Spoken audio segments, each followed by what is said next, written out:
जय जगन्नाथ। आज मंगलवार मोर थिला पुश डे। आज मु फर्स्ट इंक्लाइन बेंच प्रेस रु स्टार्ट कली।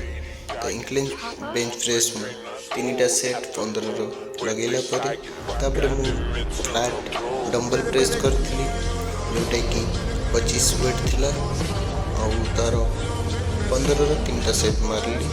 तापर मारथिली इंक्लाइन डंबल फ्लाई से भी 15 रो 3टा सेट। इंक्लाइन फ्लाई पर मारी डिक्लाइन फ्लाई जोटा कि सेम रेपिटेशन और सेम सेट भी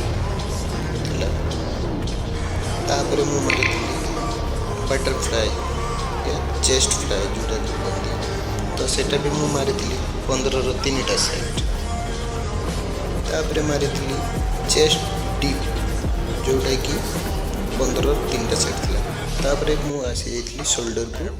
शोल्डर मु फास्ट मारती स्टैंडिंग ओवरहेड प्रेस जोटा कि बड़ बार ठिया मारी 15 रो 3टा सेट। तापर मु मारती रेटल राइज जोटा कि 15 रो 3टा सेट थिला। तापर फ्रंट राइज जोटा कि सेम 15 रो 3टा सेट थिला। एटी मोर शोल्डर वर्कआउट सरी जाइतिला।